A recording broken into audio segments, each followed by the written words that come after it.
তো আজকে আমরা এই ভিডিওতে শিখবো যে কিভাবে ধরেন একটা ফাংশনের মাধ্যমে কতগুলা ধরেন মান আপনি ধরেন একটা ফাংশনের মাধ্যমে আপনি অনেকগুলা কাজ করতেছেন, তাহলে এই ক্ষেত্রে আপনি অনেকগুলা প্রবলেমে পড়বেন। তো এই ক্ষেত্রে আমরা কিভাবে এই প্রবলেমটা থেকে মানে মানে বেরিয়ে আসতে পারি সেটা দেখবো। ঠিক আছে, তো আসলে আমরা প্রবলেমটা ক্রিয়েট করি। ঠিক আছে, তো এই ক্ষেত্রে আমরা লিখলাম, ধরেন ফাংশনটা শুরু করলাম। ঠিক আছে, ফাংশন ফাংশনটা লিখলাম, ধরেন সাম লিখে একটা ফাংশন আমি ক্রিয়েট করলাম। ঠিক আছে, তো এখানে লিখলাম যে সাপোজ আমি এখানে একটা ভেরিয়েবল দিলাম যে এ। ঠিক আছে, এ ইকুয়াল টু সাপোজ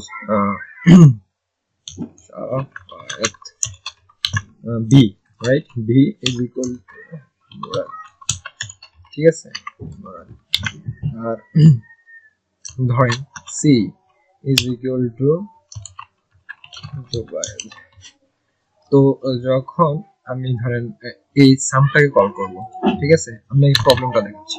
ধরেন সামটাকে আমি কল করলাম। ঠিক আছে, সামটাকে কল করলাম, সরি, রান করলাম। দেখেন কোনো কিছু এক্সিকিউট হয়েছে? হয়নি। তো এই জিনিসগুলা, এই ফাংশনগুলা, এই যে ভেরিয়েবলগুলা এখানে যদি আমি এই ফাংশনের মাধ্যমে এক্সিকিউট করতেছি, তাহলে কি করতে হবে? এই ভেরিয়েবলগুলা এখন এটার ভিতরে রয়েছে, এটা তো রিটার্ন হয় না। রিটার্ন করলে কি হইতো? এই ফাংশনের ভিতরে চলে যেত। আমি ইকো করি, ধরেন এটাকে ইকো করলাম। আসলে ইকো করলে কি এটাকে এক্সিকিউট হয় কিনা দেখবো। ইকো করলে এক্সিকিউট হচ্ছে না। ঠিক আছে, ফাংশনকে ইকো করতে হয়। এখন আমি যদি এইখানে রিটার্ন লিখি সাপোজ আর ইউ, মানে আমি ফাংশনের কাছে এটা পাঠিয়ে দেবো যে তুমি ফাংশনের কাছে চলে যাও, তারপর সেটা এক্সিকিউট করো। ঠিক আছে, তো আমি সেম ভাবে এইখানেও পাঠাইলাম, এইখানেও পাঠাইলাম। ঠিক আছে, তো আমি এখন রিটার্ন করে দিলাম কার কাছে? সামের কাছে। এখন সাম যদি ইকো করি তাহলে সবগুলা কি হবে? ইকো হবে, তাই তো? কিন্তু শুধু ইকো হয়েছে, ঠিক আছে, কিন্তু শুধু সাফাই ইকো হয়েছে। তো এর একটা প্রবলেম, তাই না? আমি একটা ফাংশনের মাধ্যমে সবগুলো জিনিস কি করতে চাই? ইকো করতে চাই, কিন্তু হচ্ছে না। ঠিক আছে, এখন আপনি চাচ্ছেন যে সাফায়েত না, তার মানে কি এগুলো রান হচ্ছে না? হচ্ছে, কিন্তু এখানে এক্সিকিউট হচ্ছে না, রান হচ্ছে কিন্তু। ঠিক আছে, এখন আপনি সাপোজ মুরাদ, আমি কাজ করতেছি কিনা ফাংশনটা আসলে দেখার জন্য আমি এটাকে মুরাদকে সামনে নিয়ে গেলাম। হ্যাঁ, মুরাদকে সামনে নিয়ে গেলাম। এখন আমি যদি দেখি, হ্যাঁ, যে আসলে কি এক্সিকিউট হয়, রাইট? কি এক্সিকিউট হয়? এখন দেখুন মুরাদ এক্সিকিউট হবে। দেখছেন মুরাদ, তার মানে কি প্রথম যে ভেরিয়েবলটা এটাই রিটার্ন হচ্ছে, সবগুলা রিটার্ন হচ্ছে না। তো এই ক্ষেত্রে এই প্রবলেম থেকে বেরিয়ে আসতে হলে কি করতে হবে আমাদেরকে? আমরা কি করবো? ডিফারেন্ট ফাংশন, ধরেন আমরা লিখলাম ফাংশন, ফাংশন ধরেন এ, ফাংশন ধরলাম এ, এর ভিতরে আমি এটা রাখলাম, ধরেন এটাকে রিটার্ন করলাম, রাইট? এটাকে রিটার্ন করলাম। এখন ধরেন function, sorry, function V equal to, ভির ভিতরে এইটা, হ্যাঁ, এটা রিটার্ন করলাম, ধরেন এটা রিটার্ন করলাম। এখন সেম ভাবে, আচ্ছা আমি কপি, এতবার লিখতে হবে না, কপি করে দিই। হ্যাঁ, তো এখানে জাস্ট সি হবে, সি, আর এখানেও সি হবে, রাইট? সি হবে, আর এখানে হবে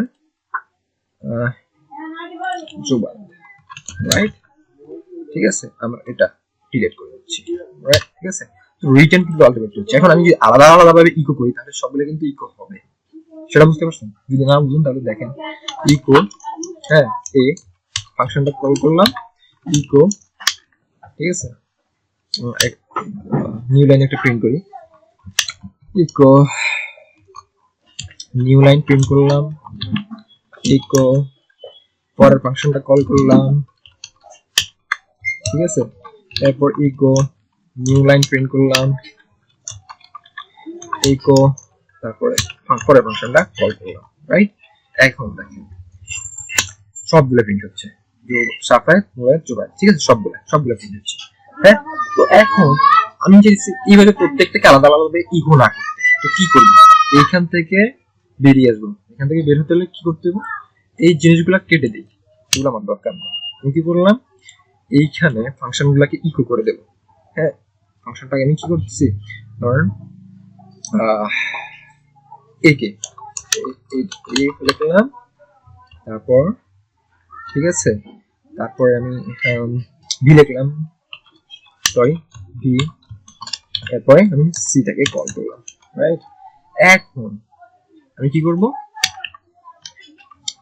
আমি ইকো করব, ইকো সামকে কল করব, ঠিক আছে? এখন সামকে কল করলাম, সরি এখানে একটা প্যারেনথেসিস বেশি দিয়ে ফেলছি, কাজ হচ্ছে হয় নাই কিন্তু। তো কেন হয়নি, আমি কি এগুলো রিটার্ন করছি এটার কাছে? রিটার্ন কিন্তু করি নাই, ঠিক আছে? রিটার্ন করি, রিটার্ন সেম ভাবে রিটার্ন, সেম ভাবে রিটার্ন, ঠিক আছে? রিটার্ন করলাম, এখন ইকো করছি, দেখা পাই সেম ভাবে কি হয়েছে, এই ফাংশনটাকে সে নিয়ে এসেছে, ঠিক আছে? এই ক্ষেত্রে আমরা এই জিনিসটা থেকে বেরিয়ে স্টোরি কি করতে হবে, ধরেন আমি রিটার্ন করতে চাই না, ইকো করবো, এই ক্ষেত্রে রিটার্নকে আমি ইকো করে দেবো, ঠিক আছে? ইকো, এটাকে ইকো করে দিচ্ছি, এটাকে ইকো করে দিচ্ছি, আর এখানে ইকো হবে না, ইকো বাদ। তো আমরা যদি রান করি, এখন দেখেন সবগুলাই কাজ করছে।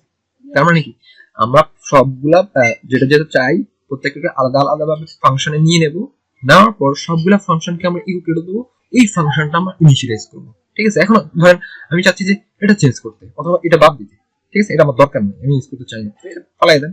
ধরেন আমি সবগুলা ক্ষেত্রে নিউ লাইন প্রিন্ট করি, তাহলে বুঝতে সুবিধা হবে, ঠিক আছে? সবগুলো এটা কপি করে নিই, তাহলে বেশি করতে হবে না, ঝামেলা বেশি করতে হবে না, ঠিক আছে?